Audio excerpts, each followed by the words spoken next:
교회 다녀도요, 인본주의자가 있고 신본주의자가 있어요. 인본주의자는 뭐든지 인간 중심으로 생각을 합니다. 신본주의자는 하나님 중심으로 생각을 하고요. 인본주의자는 교회를 다녀도 자기가 주도하려고 그래요. 그래서 성령님의 인도하심을 받지를 못합니다. 신본주의자는 하나님께 주도권을 드리죠. 그래서 성령님의 인도하심을 받습니다. 인본주의자가 주도하는 그런 사람의 대표적인 모습이 오늘 본문 구약 창세기 11장에 나오는 이 바벨탑 사건에서 우리가 보게 됩니다. 3절에서 보면 서로 말하되 자 벽돌을 만들어 견고하게 굽자 하고 이에 벽돌로 돌을 대신하며 역청으로 진흙을 대신하고 이런 말씀을 하는데 이것은 기술 발달을 의미합니다. 건축술이 발달한 거예요. 그러면서 혁신적인 기술 발전이 이루어진 겁니다. 그러면서 4절에서 또 말하되 자 성읍과 탑을 건설하여 그 탑 꼭대기를 하늘에 닿게 하여 우리 이름을 내고 온 지면에 흩어짐을 면하자 하였더니 이렇게 말씀합니다. 성읍이라는 말은 그 히브리 말로 이르라고 하는 말인데 도시를 뜻합니다. 그리고 탑은 믹달이라고 하는 말인데 높은 대, 즉 탑을 뜻하죠. 이 얘기는 대도시를 건설했다 이겁니다. 대도시를 건설하고 그러면서 탑을 세우는데 대도시 건설의 이유가 크게 두 가지였다고 나오죠. 첫째가 자기들 이름 내려고 했다. 인본주의니까 자기 이름 내려는 게 첫째다. 그리고 4절 중반에 그 설명이 나오죠. 그 탑 꼭대기를 하늘에 닿게 하여 우리 이름을 내고. 자, 하나님 이름 높이려는 게 아니에요. 자기들의 이름을 높이려고, 영광을 자기들이 받으려고 합니다. 그 둘째 이유가 지면의 흩어짐을 면하려고 하는 것이죠. 4절 후반에 나옵니다. 온 지면의 흩어짐을 면하자 했더니 이것은 하나님의 뜻에 불순종하는 것입니다. 노아 홍수 이후에 하나님께서 창세기 9장 1절에서 생육하고 번성하여 땅에 충만하라 이렇게 말씀하셨습니다. 그런데 그 뜻에 반대하는 계획이에요. 핵심은 신본주의, 하나님 중심의 삶을 배척하고 인본주의, 인간이 원하는 방식대로 추구하는 것이 바벨탑의 핵심이었습니다. 그런데 이런 인본주의, 인간이 주도하는 삶에 나타나는 세 가지 특색이 있습니다. 첫째가 뭐냐면은 대화 장벽입니다. 요즘 말로 불통이에요. 불통. 소통이 되질 않습니다. 말이 잘 통하지를 않아요. 본래 인간의 언어가 하나였다고 성경은 말씀합니다. 그런데 사람들이 신할평지에서 연합 계획을 세우죠. 7절에 보면 하나님께서 말씀하십니다. 자, 우리가 내려가서 거기서 그들의 언어를 혼잡하게 하여 그들이 서로 알아듣지 못하게 하자 하시고 이렇게 말씀합니다. 인본주의는요, 필연적으로 실패합니다. 왜냐하면 하나님께서 불통하게 하시기 때문에 그렇습니다. 사람들이 바벨탑을 전혀 짓지 못한 게 아니에요. 이들 나름대로 큰 대도시를 이룩했습니다. 그들의 꿈이 이루어진 것 같았죠. 그런데 대화 장벽이 생깁니다. 소통이 되지 않고 불통이 됩니다. 인간이 주도하는 삶에는요, 항상 대화 장벽이 생겨요. 소통이 안 되고 불통이 됩니다. 여러분, 우리가 미국 사람하고 얘기하면 언어가 다르니까 좀 힘들지만 참고로 우리가 같은 언어를 쓰면은 대화가 다 잘 되느냐? 미국에 가면 우리 한국 분이 부모들은 한국말이 편한데 애들은 미국에서 태어나서 자라서 영어가 편해요. 그러니까 서로 언어 장벽이 좀 있습니다. 자, 여러분 한국에 사시니까 부모 자식 다 한국말 쓰시죠? 그러니까 말이 너무 잘 통하시죠? 막 이러시는데 왜 한국말 쓰는데 말이 안 통합니까? 그럼 직장에서는 뭐 대화가 다 잘 통하나요? 교회에서는, 사회에서는 대화가 잘 통합니까? 여러분 사실 뭐 간혹 말이 좀 통하는 분도 계시겠지만 많은 사람들이 대화의 장벽을 경험합니다. 인간 주도의 삶은요, 이상하게도 항상 대화 장벽, 즉 불통을 유발해요. 두 번째로 인간 주도의 삶의 특징은 혼란, 즉 혼잡입니다. 소통이 안 되니까 혼란이 생겨요. 갑이 한 말을 을이 들으면서 오해를 해요. 그리고 을의 오해를 이 병이라는 사람이 듣고 또 확대 해석해가지고 잘못된 말을 갑한테 합니다. 이런 식의 혼란, 혼잡이 엄청나게 많습니다. 인본주의, 인간이 주도하려고 하는 곳에서는 항상 대화의 장벽이 생깁니다. 그리고 그 다음에 혼란이 생겨요.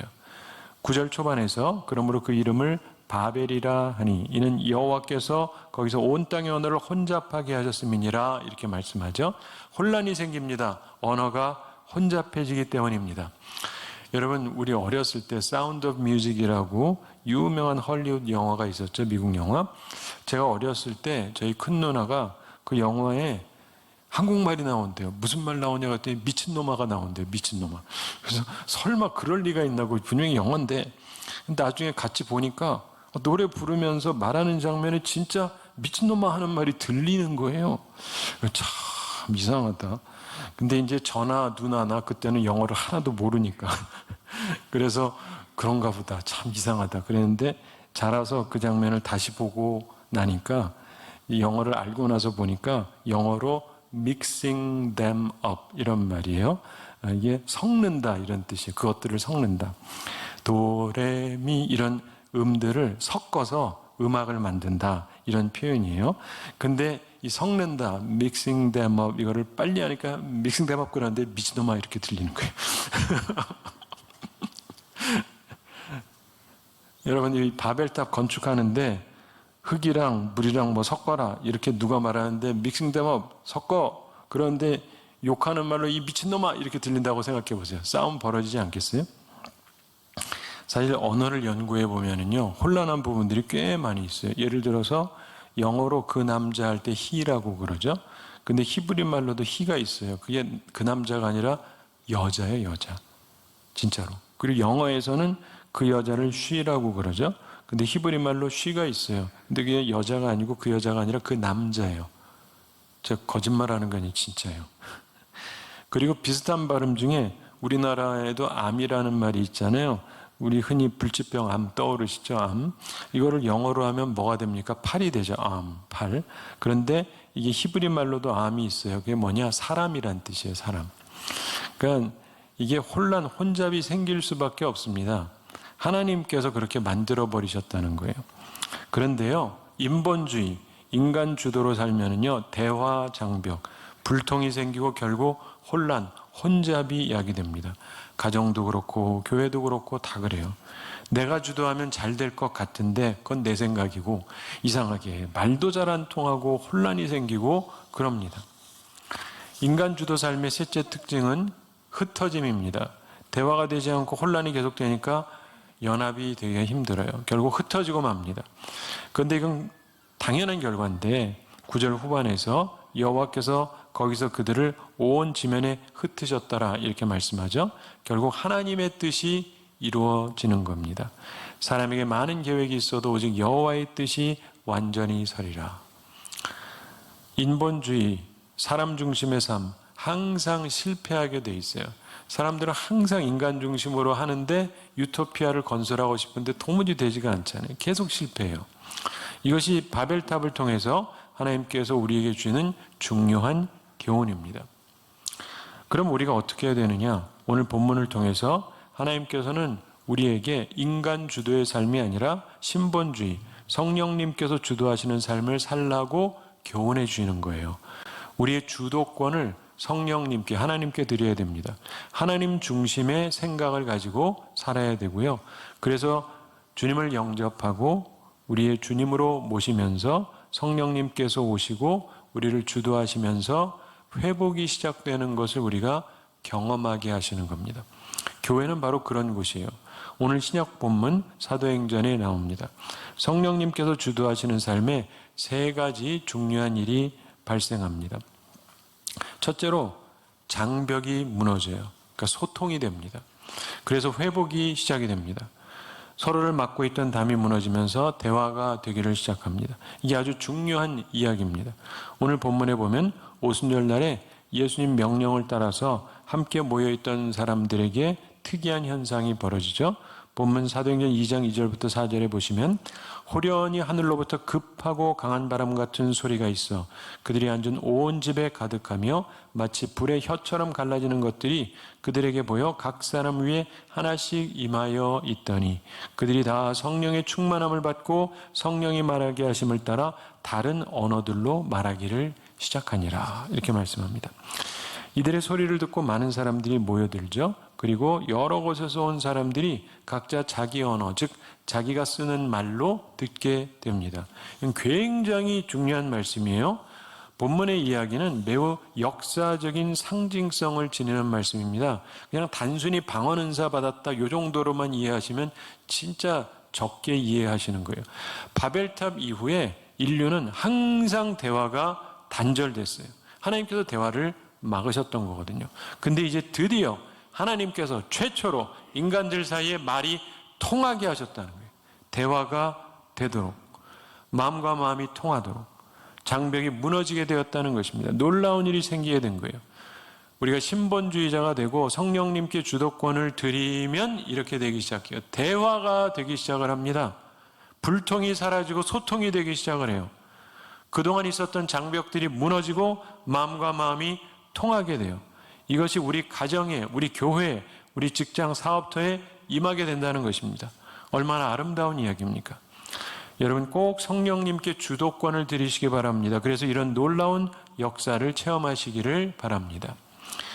두 번째로 성령님께 주도권을 드리면요, 물건의 소통도 생깁니다.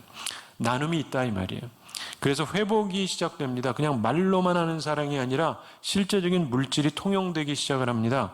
오늘 본문 44절과 45절에 믿는 사람이 다 함께 있어 모든 물건을 다 통용하고 또 재산과 소유를 팔아 각 사람의 필요를 따라 나눠주고 이렇게 말씀합니다.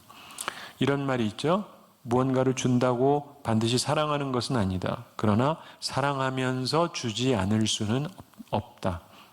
일리가 있는 말이죠. 입으로만 사랑 타령하는 게 아닙니다. 정말 성령님께서 우리 가운데 역사하시고 우리가 성령님께 주도권을 드리면은 물질 소통이 실제로 이루어져요. 자기 재산 팔고 소유물을 팔아서 필요한 사람에게 나눠줍니다. 그래서 회복이 시작되는 거예요. 공산주의자가 이 성경을 보면서 공산주의를 참고한 거라 그러지 않습니까? 근데 실패한 이유가 있습니다. 뭡니까? 바로 인본주의이기 때문에 그래요. 하나님을 빼버렸기 때문에. 성령님을 빼면요, 평준화가 되긴 해요. 근데 어떻게 되느냐? 같이 하향 평준화돼요. 다 같이 못 사는 평등사회가 되는 겁니다. 왜? 공산주의 사상의 중심이 뭔지 아세요? 질투예요, 질투. 남 잘 되는 거 못 보겠다. 배 아파 죽겠다. 그래서 남 잘 되는 거 못 봐주니까 뺏어서 같이 나눠 먹자 하다 보니까 같이 하향 평준화밖에 안 되는 거예요. 신본주의, 하나님 중심의 삶을 살면은요, 상향 평준화가 돼요. 다 같이 잘 살게 됩니다.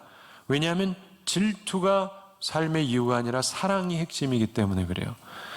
같이 잘 살자고 나누는 것이기 때문에 같이 잘 살게 되는 거예요. 제가 미국에 가보면서 하나님의 섭리로 살아보면서 본 바가 그겁니다.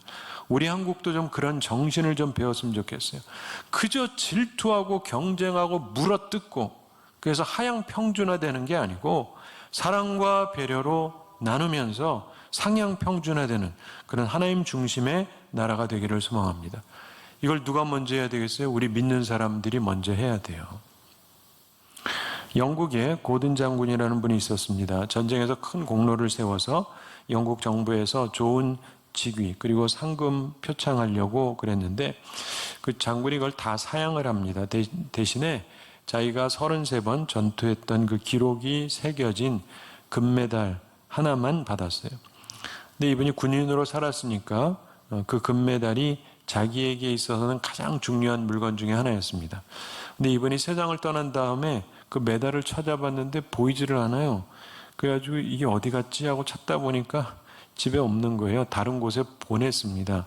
언제 어떻게 보냈나 알아보니까 영국에 흉년이 심하게 들었던 때가 있는데 그 메달을 맨체스터로 보냈대요. 그리고 그거 금이니까 녹여 팔아가지고 가난한 사람들한테 식량 사주도록 해주라 그랬답니다. 참 대단한 일이죠. 근데 그 메달을 보낸 그 날짜 이분이 이제 일기장에다가 글을 적었어요. 자기가 이제 그 보내고는 그러면서 이 땅 위에서 내가 가장 귀하게 여기는 마지막 물건을 주 예수 그리스도에게 나는 오늘 바쳤다. 사랑하는 성도 여러분, 성령님에게 우리 주도권을 드리면요, 이런 감동의 역사가 일어나는 거예요. 그러면서 회복이 시작이 되는 겁니다. 우리 가운데, 우리 나라 가운데. 성령님께서 주도하시는 삶의 세 번째 특징은 삶의 변화입니다.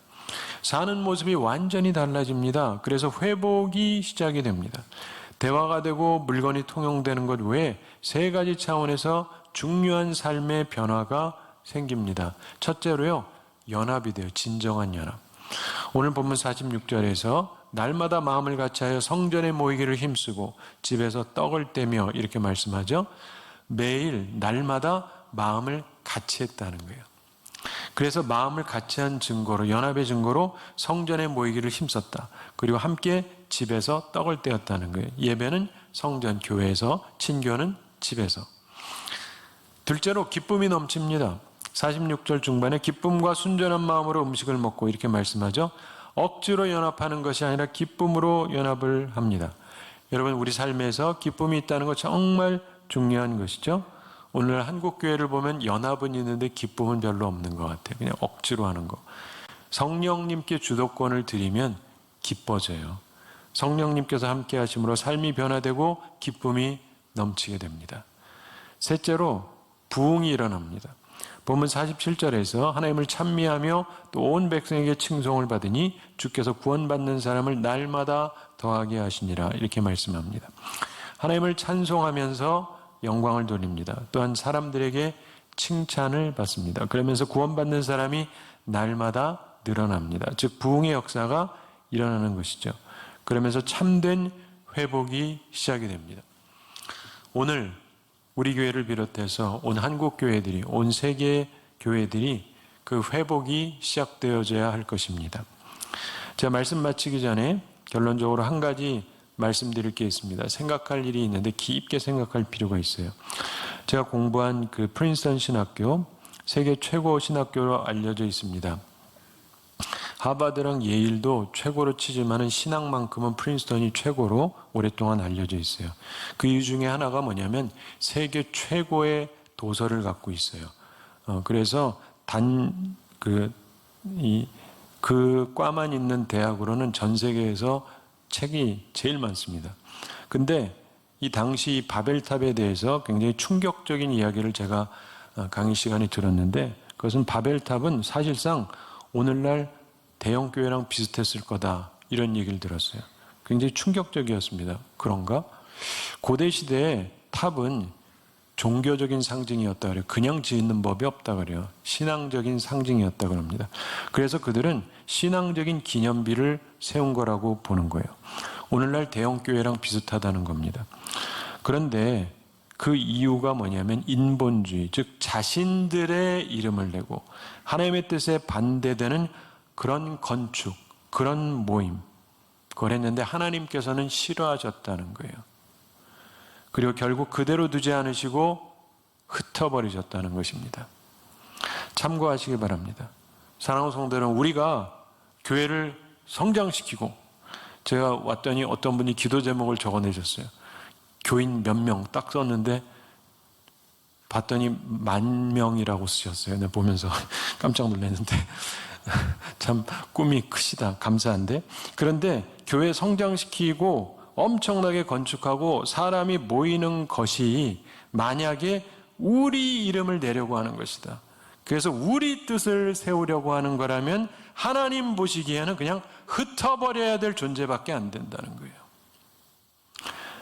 교회가 교회답지 못하고 그냥 바벨탑일 수도 있다는 것입니다.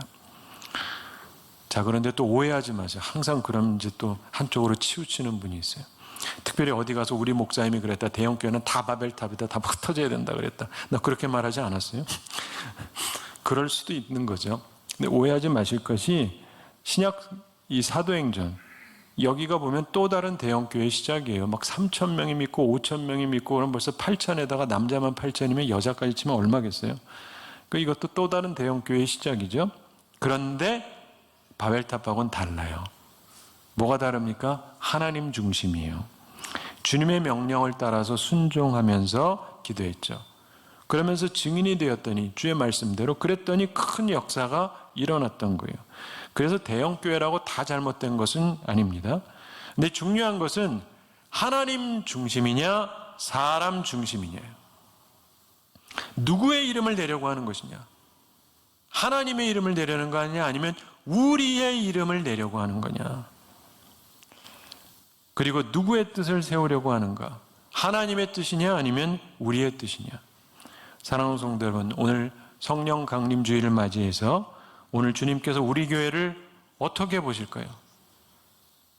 불통과 혼란으로 흩어버려야 될 인본주의 모임입니까? 아니면 주님께서 성령의 능력을 부어주시고 주의 영광을 위해서 세상의 빛으로 사용하실 신본주의 하나님 중심의 모임입니까? 바라기는 주의 성령께서 보실 때 흩어버려야 될 모임이 아니고 능력을 주시고 사용하실 수 있는 온전한 그릇이 되기를 진심으로 바랍니다. 그래서 주님께서 회복시키시는 귀한 역사에 사용되는 우리 모두가 되기를 바랍니다. 또한 그런 한국 교회들이 많이 일어나게 되기를 바랍니다. 한 가지 이야기 말씀드리면서 오늘 말씀을 마치겠습니다. 예전에 애리조나의 피닉스, 미국, 거기서 발생했던 일인데 한 남자가 감옥에 갔어요. 그리고 징역을 살다가 출감되어서 나왔는데 이 남자가 원한을 품었습니다. 그리고 자기를 형무소에 보낸 사람을 총으로 쏴 죽이기로 작정을 했어요. 추록하고 집에 갔는데 어린 아들 둘만 있습니다.